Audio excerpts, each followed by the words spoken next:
Hi, I'm Kevin Terry. I am the advisor for the MSOE Lunabotics team and here for the proof of life measurements.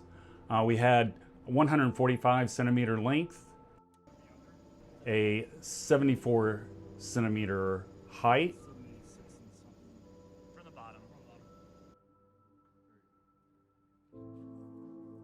and a width of also 74 centimeters.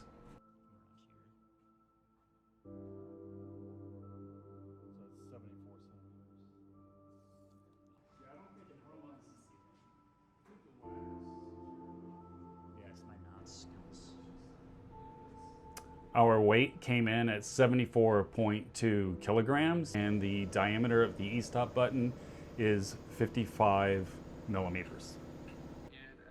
Okay, and our comm system is fully capable of disabling the 2.4 gigahertz Wi-Fi signal and uses the same router for both the rover and the base station.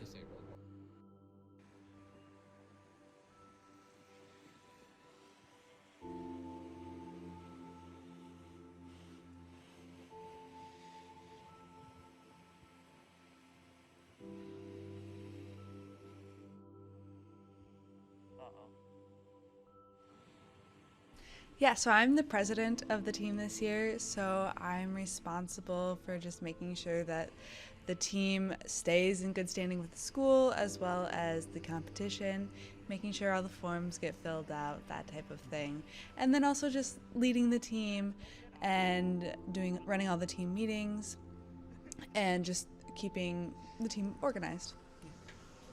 What do you do to stay motivated during the build session and just like designing and everything, you know? Well, I guess the team is kind of just like the motivation for me. I really enjoy the project and just seeing it come together. And I guess one big thing that always really motivates me is finally seeing it turn on. Mhm. It kind of makes it feel worth it. So this proof of life was, oh, I've been waiting for it for a couple months now. So that was very nice to see. It kind of made it feel all worth it. So that is always the motivation, is working towards that. Yeah. Could you tell me a little bit more about the arm this year in the robot? Yeah, so this year we implemented a folding arm to allow us to have bigger drums.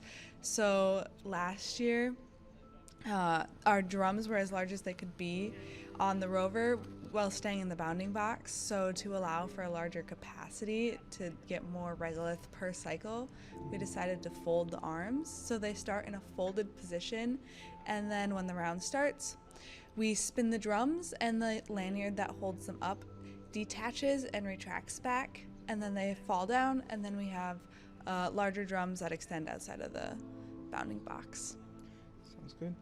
What are you looking for at comp? I'm sure it's exciting. Well, as in like, how's the team gonna do? Yeah. Anything in particular? I mean, I wanna get to KSC. I wanna do better than we did last year for sure.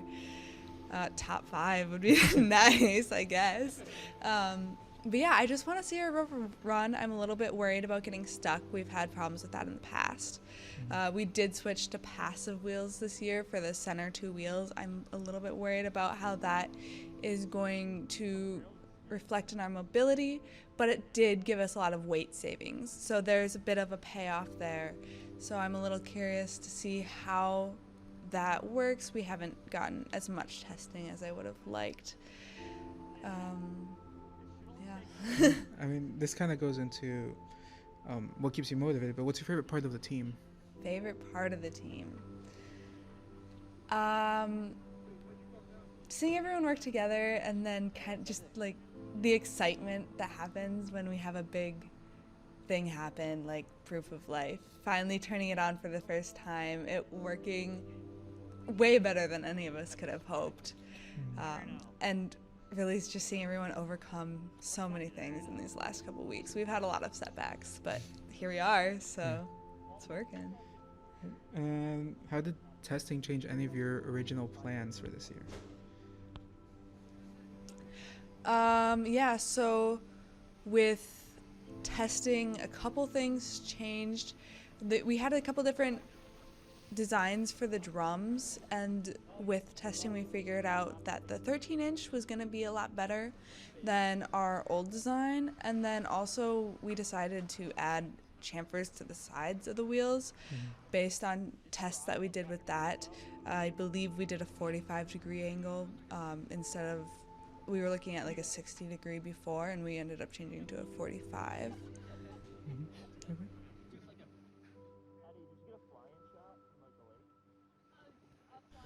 Okay, we're recording. What role do you play in the team, and what does it involve in the day-to-day process? Yeah, so I am currently the project manager for the Space Fighters, or MSOE Lunabotics. And next year, I have been elected as the team president. Congrats. So, thank you. So, day-to-day for me pretty much just looks like, at least as a project manager, it looks like assessing all of our deliverables, seeing everything we have to do, seeing how behind we are on all of our tasks, and trying to figure out ways to just get around them. Just make things work, make things fit together. Yeah. What do you think is the coolest part of the robot so far? Coolest part of a robot. Recently named Scuttle, by the way. Yeah. Honestly, I think our folding drums. How we like deploy at the beginning. We increased our drum size this year, so we didn't originally fit in the bounding box that we needed. So the best way that we thought to at least meet that specification was to start our robot out with our arms folded in a folding state, and at the beginning of the match, deploying them out. So I don't know. I think that's pretty cool. Yeah. Do you find it hard staying motivated during build season? Honestly, I think the reverse. I find it hard to not, or I think I spend too much time doing robotics. I should probably spend more time in school, but that's besides the point.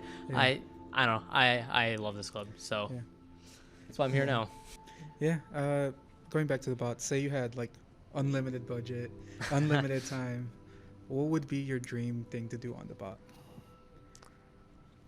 Oof. I think having our arm or our lift system be replaced with a single harmonic or strain wave motor and gearbox.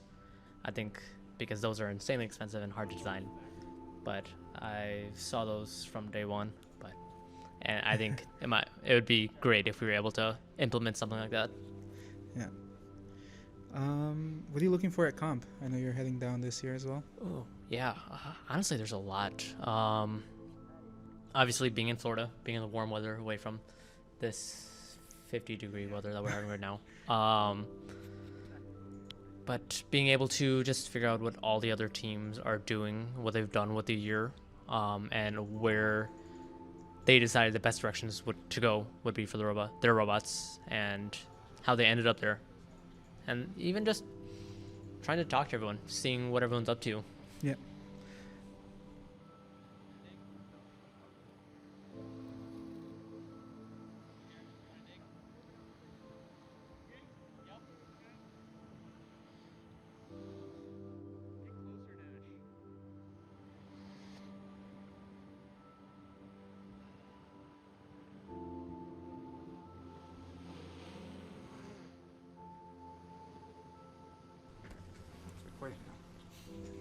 Alright.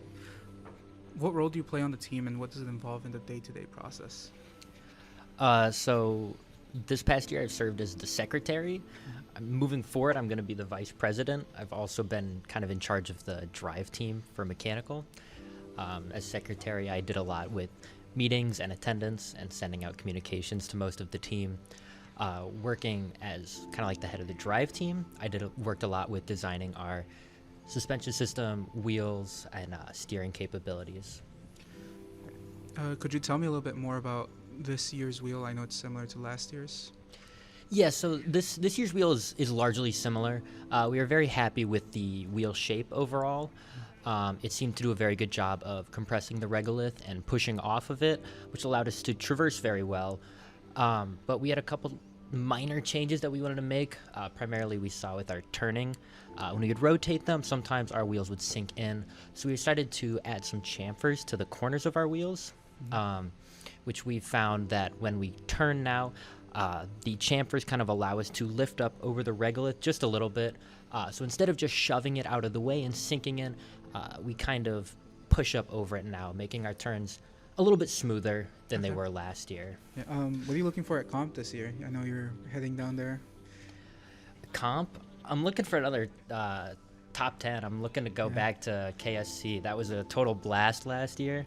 I really think we can do it again. We just got to tighten a couple screws on things, but that's really the big one. Yeah, I want to go back. Yeah, I hear a top 5 maybe. What do you think? I think top 5 could be possible. Yeah, if we can be consistent this year, like we were able to go make top 10 last year after having a lot of difficulties during the UCF part of the competition. But if we can get a consistent rover where we are constantly moving, digging, and depositing, I think we have a pretty good chance of getting close to top 5. Okay. Maybe top 1. Hey, that's the dream, right? Absolutely.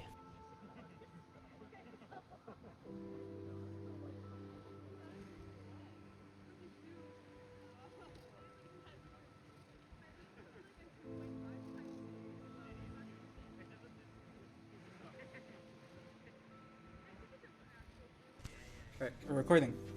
All right. So what role do you play on the team, and what does that involve with the day-to-day process? So I'm on the electrical team, on the wiring sub-team. The day-to-day process involves planning how everything's going to be routed on the bot, as well as choosing any of the hardware components that are just going to be on the rover. Right now we're just kind of organizing all the wires and making sure everything routes correctly and nothing gets caught on, like last time in competition like it did, and that was one of the bigger failure points that we had. So this time around we're just making sure everything's secured on the rover and it looks appealing from the outside. All right. I know build season can be difficult. Is there anything you do to stay motivated, or do you not really feel unmotivated? I feel like playing music and just having everyone there for moral support and kind of helping each other out through it, I think was really important. Kind of kept everyone motivated and ready to go. All right. What do you like about the team? Anything in particular? I like how flexible everyone is on the team. Lots of people on mechanical can flex on to electrical to help out crimping, wiring, picking components, and lots of people on electrical can flex over to mechanical and help them just cut stuff out, screw stuff in. So I kind of like that about the team. So it's not like one role has too much stress on one side of it, because everyone can kind of help out all together to get the final rover working and have a great product in the end. Right. Is this your first time going to Florida for the competition? Yes, first time going to Are Florida. you excited? Yeah, I'm pretty excited. Yeah, what are you looking for? Victory. Victory? Yeah. Ideally, I think last year our performance was an electrical failure. I'm just hoping this time around it's not an electrical failure and we make it longer into the competition. I guess we've heard a lot about the mechanical. I'd like to hear a little bit more about the electrical. Mm-hmm. Could you tell me anything interesting about the electrical system that you could think about? I guess this year around we're trying to keep 4 separate panels for each side of, like, the rovers. I guess when we planned it, it's going to be kind of like 4 quadrants, and each panel kind of controls one quadrant of the rover. That way we kind of want to make a more modular design. So if, let's say, we want to take the e-box off and then mess with that, we can just disconnect it modularly from the outside and just have the entire e-box just taken out. You can add whatever you want, new boards, new hardware, whatever, but then still the rover is still able to be deployable and you don't have to carry around the weight of the rover or mess with that. You can just take the box and mess with that. So compared to last year it was all kind of just one big piece, which made it kind of not that efficient. So this year around we're overall just a more modular design and makes it more streamlined and makes servicing a lot easier, just overall a lot better. All right. Thank you. Thank you for your time. Yeah.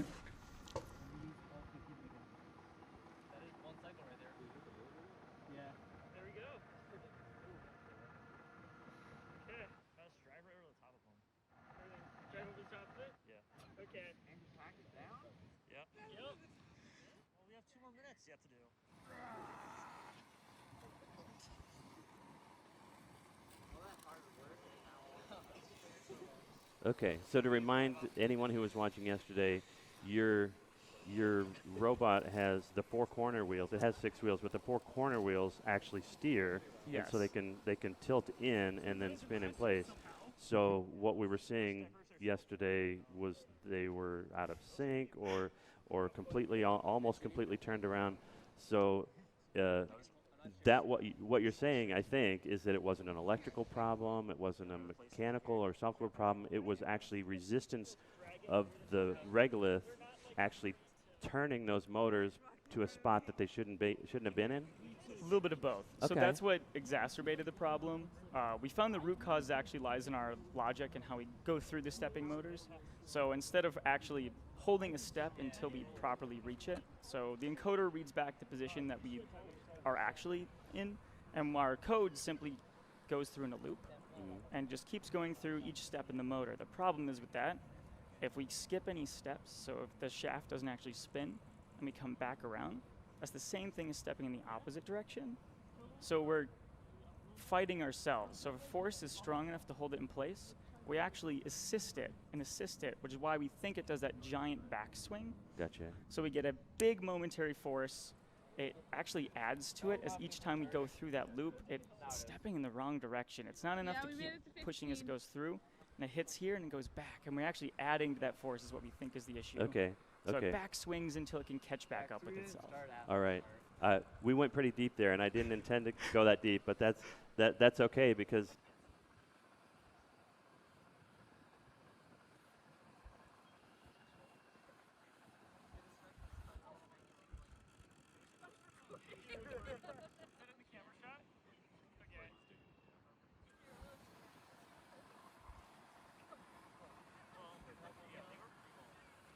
All right, recording.